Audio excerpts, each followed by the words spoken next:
Ahmed Bayram, the Middle East Spokesperson for the Norwegian Refugee Council. Welcome to the programme. Ahmed, as always, we'd like to hear what people are telling the Norwegian Refugee Council about what's happening in Gaza. Do you have contact with people there?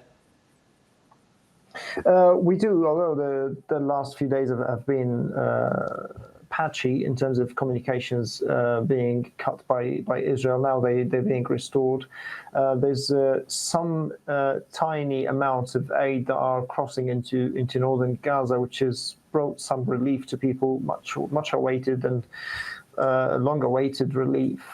So some of the prices on the black market of flour and other things like sugar and oil have gone down a little bit. The killing continues, though, and of all places around aid and food distribution points, Palestinians continue to be killed, as you have been reporting. I want to also comment on the fuel situation, because that's reaching extreme levels now.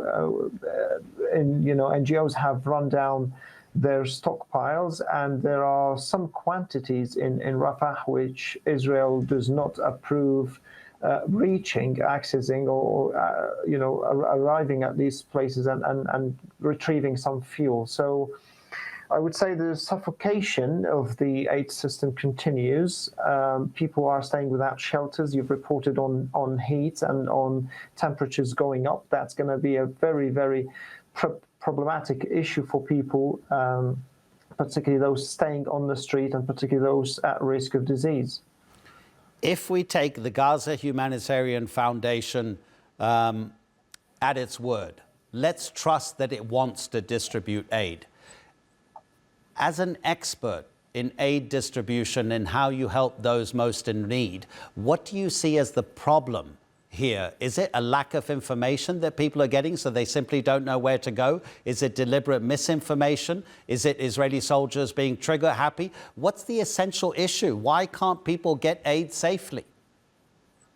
So many problems. One of them is that you're trusting a security company to provide humanitarian aid. These are two different professions. One of them is about, of course, stopping people from doing what they can freely, like getting aid, and the other is about helping people, saving people's lives. One is about monitoring people's every movement, scrutinizing their every movement, taking, of course, information, taking data, screening people, and the other is about providing relief to people. That's a non-starter for us. The other thing is, of course, the movement of people, which has proven to be unsafe. Like we said at the earliest stage of this establishment, that it will create confusion, it will create chaos, and that's what we see: people scaling walls and people trying to get hold of bags of flour. Of course, their desperation reaching peak points. You can't just give a security company the key to that solution. So I think the problems are so many, particularly in relation to people's safety, people's ability to access food in the safest manner. I have to say here that food and aid should go to people, not the other way around, where we can help it. And we have been trying to do that. That's why you see so many kitchens, so many bakeries around Gaza that have opened in the last year and a half. It's exactly for that purpose, so that people don't have to risk their lives, literally. That's what's happening in Gaza now, to get a hold of a bag of bread.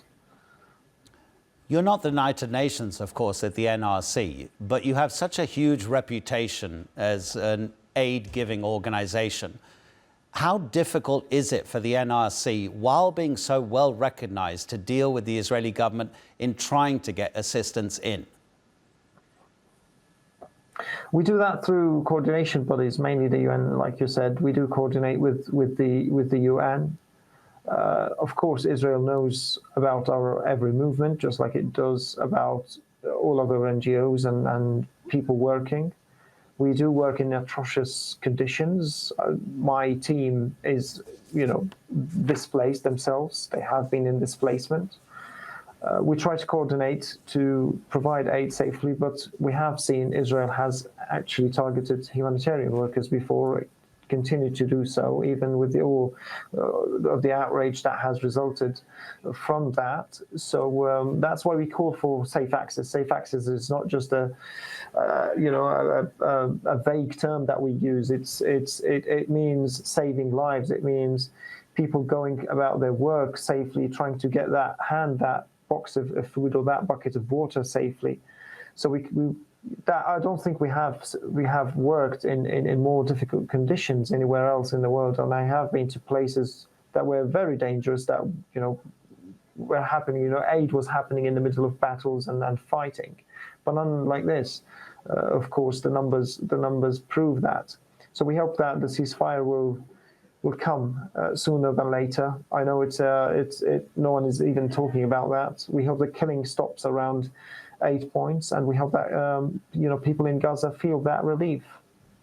Yeah, it says everything when you mention the word ceasefire, and it's just not being mentioned in any media coverage at all because the diplomacy is just non-existent. Ahmed Bayram, as always, thank you so much, Ahmed.